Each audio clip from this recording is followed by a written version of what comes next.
जी दोस्तों अस्सलाम वालेकुम रहमतुल्लाह बरकातहू जी।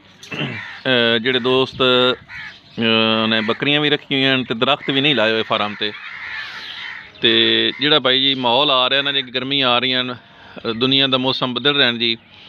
ਜਿੱਥੇ ਦਰਖਤ ਹੋਣਗੇ ਉੱਥੇ ਜਾਨਵਰ ਹੋਣਗੇ ਬਾਈ। ਦਰਖਤਾਂ ਤੋਂ ਇਲਾਵਾ ਕੋਈ ਜ਼ਿੰਦਗੀ ਨਹੀਂ ਜੀ। ਤੇ ਅਗਰ ਤੁਹਾਨੂੰ ਬੱਕਰੀਆਂ ਰੱਖਣ ਦਾ ਜਾਂ ਜਾਨਵਰ ਰੱਖਣ ਦਾ ਸ਼ੌਕ ਹੈ ਤਾਂ ਫਿਰ ਦਰਖਤ ਲਗਾਉਣਾ ਜ਼ਰੂਰੀ ਹੈ। ਅਸੀਂ ਖੁਦ ਵੀ ਮਿਸ ਕੀਤੇ ਹੋਣ ਦਰਖਤ, ਤੇ ਜਿਹੜੀ ਪਿਛਲੇ ਸਾਲ ਗਰਮੀ ਆਈ ਹੈ ਨਾ ਜੀ, ਇਹਨਾਂ ਨੇ ਅੱਖਾਂ ਖੋਲ੍ਹ ਦਿੱਤੀਆਂ ਜੀ। ਦੜਾ ਦੜ ਦਰਖਤ ਲਗਾ ਰਹੇ ਹਾਂ ਤੇ ਪਰੇਸ਼ਾਨੀ ਆਈ ਕਿ ਬੱਕਰੀਆਂ ਖਾ ਜਾਂਦੀਆਂ ਹਨ। ਠੀਕ ਹੋ ਗਿਆ, ਤੇ ਉਹਨਾਂ ਤੋਂ ਬਚਣ ਵਾਸਤੇ ਅਸੀਂ 2-3 ਦੇਸੀ ਟੋਟਕੇ ਜਿਹੜੇ ਨਾ ਉਹ ਅਪਲੋਡ ਕਰਸਾਂ ਜੀ। ਇੱਕ ਦੇਸੀ ਟੋਟਕਾ ਜਿਹੜਾ ਇੰਤਹਾਈ ਆਸਾਨ ਹੈ ਔਰ ਕਾਫੀ ਫਾਇਦਾਮੰਦ ਵੀ ਹੈ। ਉਹ ਇਹ ਤਰੀਕਾਕਾਰ ਹੈ ਕਿ ਤੁਹਾਡੇ ਕੋਲ ਫਾਰਮ 'ਤੇ ਜਿਹੜੇ ਪੁਰਾਣੇ ਗੱਟੂ ਪੈਣ ਨਾ ਜੀ, ਉਹਨਾਂ ਨੂੰ ਕਟਾਈ ਕਰੋ, ਤੇ ਕਟਾਈ ਕਰਤੇ ਉਹਨਾਂ ਗੱਟੂਆਂ ਨੂੰ ਇਸ ਤਰੀਕੇ ਨਾਲ ਜੀ ਮੁੱਢਾਂ ਦੇ ਵਿੱਚ ਤੁਸੀਂ ਵਾਲ ਦੇਵੋ ਅੱਛੇ ਤਰੀਕੇ ਨਾਲ ਜੀ। ਜਿਸ ਤਰੀਕੇ ਤੁਹਾਨੂੰ ਦਿਖਾ ਰਹੇ ਹਾਂ ਜੀ, ਅੱਛੇ ਤਰੀਕੇ ਨਾਲ ਤੁਸੀਂ ਇਹਨਾਂ ਨੂੰ ਵਾਲ ਦੇਵੋ, ਉਤੋਂ ਡੋਰੀ ਮਾਰ ਦੇਵੋ। ਸਸਤਾ ਜਿਹਾ ਤਰੀਕਾ ਹੈ ਇਹ ਬੱਕਰੀਆਂ ਤੋਂ ਬਚਣ ਦਾ ਜੀ।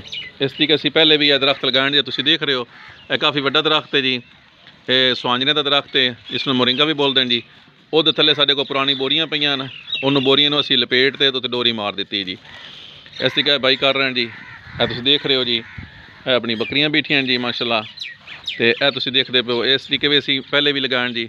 ਇਹ ਤੁਸੀਂ ਹੁਣ ਦੂਰ ਦੇ ਦਰਖਤ ਦੇਖ ਰਹੇ ਹੋ, ਦੂਰ ਦੇ ਦਰਖਤ ਹਨ ਜੀ, ਤੇ ਉਹਨਾਂ ਨੂੰ ਵੀ ਅਸੀਂ ਅੱਛੇ ਤਰੀਕੇ ਨਾਲ ਲਪੇਟ ਦਿੱਤਾ ਜੀ।